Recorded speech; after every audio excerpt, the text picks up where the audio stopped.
बिस्मिल्लाहिर्रहमानिर्रहीम। अस्सलाम वालेकुम नादरीन, आप यूट्यूब चैनल देख रहे हैं, मैं इमरान खान हूँ। नादरीन, एक और खबर मैं आपके सामने रखता हूँ कि देखें ना, बात हो रही है कि जनाब चीज़ें बेहतरी की तरफ जा रही हैं। तो चीज़ें बेहतरी की तरफ कहाँ जा रही हैं, ज़रा ये देखें आप।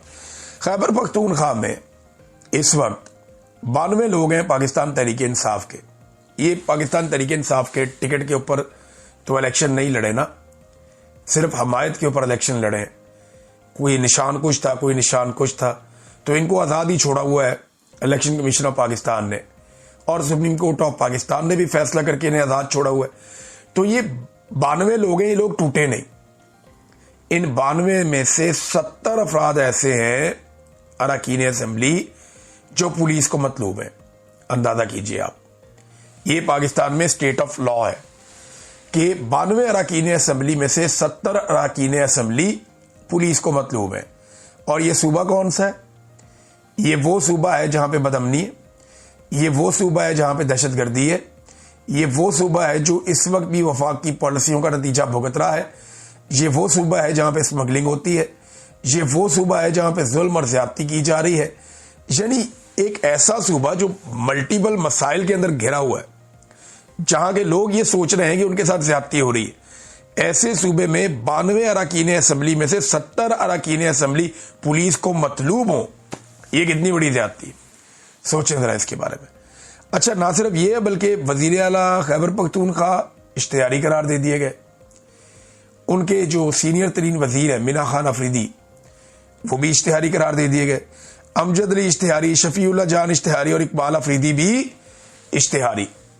ये है नाजरीन लुब्बे लुबाब कि एक सूबा जिसकी हालत इतनी खराब है, वफाक उससे दुश्मनी निभा रहा है और उसके अंदर सबको कभी इश्तिहारी करार दे रहे हैं या वो लोग पुलिस को मतलूब है। तो इस तरीके से तो ये पाकिस्तान को नहीं चला सकते। हाँ, एक चीज और हुई है, इमरान खान साहब के बेटों ने जो इंटरव्यू दिया वो बहुत ज्यादा वायरल हो गया, हर तरफ रोला पड़ गया है और बहुत ज्यादा दुनिया में वो फैल रहा है। पाकिस्तान तहरीक इंसाफ के लोग उसे दुनिया के कोने कोने में पहुंचा रहे हैं, उसकी व्यूअरशिप बहुत ज्यादा बढ़ गई है। इमरान खान के बेटों ने खुलकर अपने वालिद के ऊपर होने वाली चीजों के बारे में बताया। और ये स्काई न्यूज है, अमेरिकन टीवी, और जो अमेरिकन गवर्नमेंट है इस वक्त, जिस पार्टी की हुकूमत है रिपब्लिकन्स की, वो लोग ज्यादा इसी किस्म के चैनल्स देखते हैं। तो स्काई न्यूज के ऊपर ज्यादा ये खबरें आने से ये मामला और उठेगा। जो जर्नलिस्ट हैं यल्दा हाकिम, अब इन्होंने ये इंटरव्यू लिया, उसके अलावा इन्होंने कुछ तजिया भी किया। तो यल्दा हाकिम जो है, इनकी 2 आर्टिफिशियल इंटेलिजेंस से ऑडियो वीडियोस बना दी गई। आपको याद है ये किया गया था इमरान खान की बहन नौरीन खानम के साथ, जब उन्होंने इंडियन मीडिया को इंटरव्यू दिया तो उसके बाद उनकी आर्टिफिशियल इंटेलिजेंस के जरिए से एक वीडियो बनाकर उस इंटरव्यू में शामिल कर दी गई और बाद में उसकी बुनियाद पे पाकिस्तान के वजीर दाखिला ने और दीगर वज़रा ने और हुकूमती लोगों ने बड़ा प्रोपेगेंडा किया इमरान खान की बहन के खिलाफ। तो बाद में वो प्रोपेगेंडा एक्सपोज हो गया, इन्होंने माफी भी नहीं मांगी। अब इसी तरह का प्रोपेगेंडा यल्दा हाकिम के खिलाफ किया गया, उन्होंने उठा के ये मामला पूरी दुनिया के सामने रख दिया। यल्दा हाकिम क्या कहती हैं, जरा ये देखें। वो कहती हैं, जी, following my interview with Imran Khan sons Qasim and Sulaiman, a second artificial intelligence deepfake of me has been circulated, this video is not real. और आगे वो बता रही है कि वीडियो कौन सी है, और ये जनाब पाकिस्तान के अंदर लोग इसको वायरल कर रहे हैं। वो कहती हैं, जी मेरा इस वीडियो से ताल्लुक ही नहीं, मैंने ये बात ही नहीं की, ये तो आर्टिफिशियल इंटेलिजेंस के जरिए से बनाई गई है।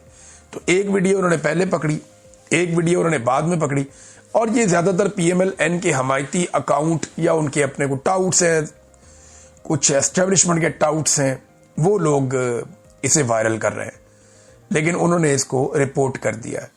अच्छा नाज़रीन, एक मुशर्रफ जैदी साहब हैं, ये जर्नलिस्ट, फिर बहुत बड़े जमहूरे कि जनाब मैं बड़ा जमहूरी हूं, इंसानी हकूक का मैं अलमबरदार हूं, मैं आज़ादी इज़हार राय के हक में हूं, मैं रूल ऑफ लॉ के लिए आवाज उठा। सारी जिंदगी इस आदमी ने ऐसे गुजारी, ऐसे और बहुत सारे हैं।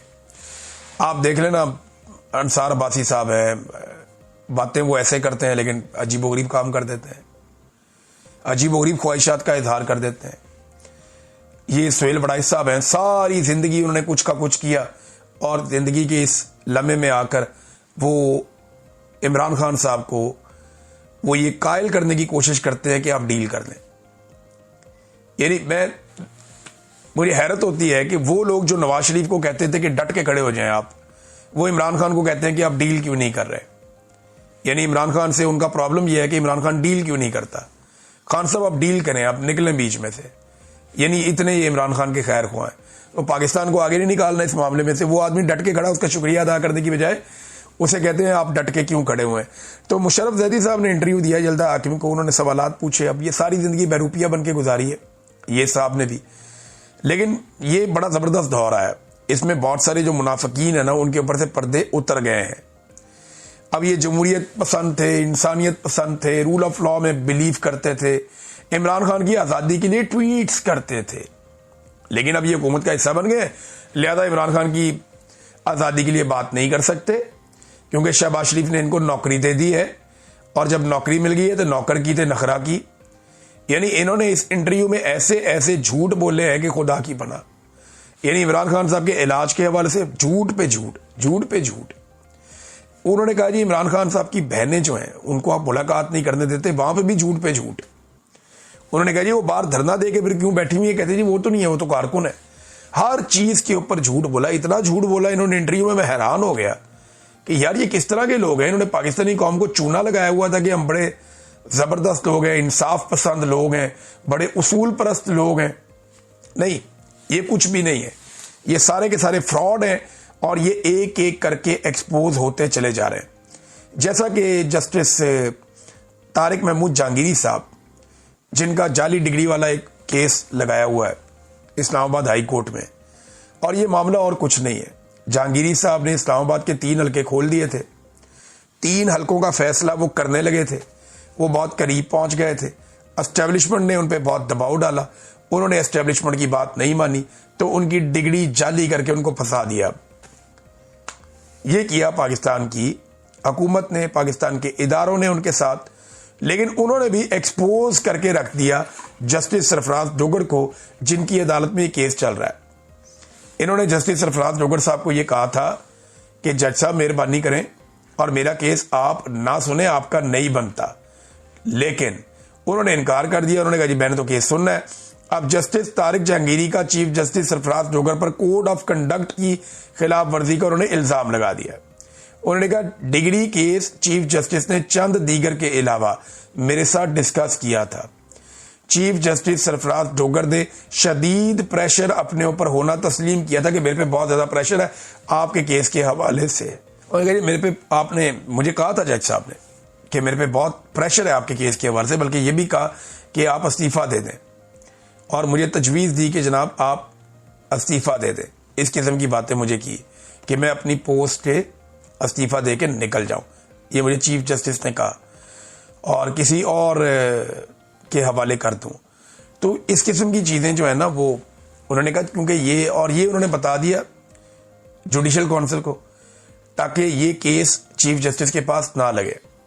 अदालत में भी उन्हें कहा था कि आप इसको ना सुने, लेकिन वो इसको सुनना चाह रहे थे। अब पोल खुल गया, सारी चीज सामने आ गई है। इसका वन लाइनर ये है कि एक नया मोड़ है इस सारे केस के अंदर। सुप्रीम जुडिशल काउंसिल से उन्होंने रुजू किया, और ये बड़ी खौफनाक शिकायत है, छोटी शिकायत नहीं है कि चीफ जस्टिस बुलाता है, बुलाकर मिलता है, मिलकर कहता है कि मेरे ऊपर बहुत दबाव है तुम्हारे केस में, तो तुम इस्तीफा दे दो, तुम्हारे लिए अच्छा रहेगा। जब इस किस्म की बात चीफ जस्टिस करे तो इसका मतलब है वो दबाव में है, लिहाजा वो चीफ जस्टिस ये केस नहीं सुन सकता। ये है मामला और मुद्दा जनाब जस्टिस तारिक महमूद जहांगीरी साहब का।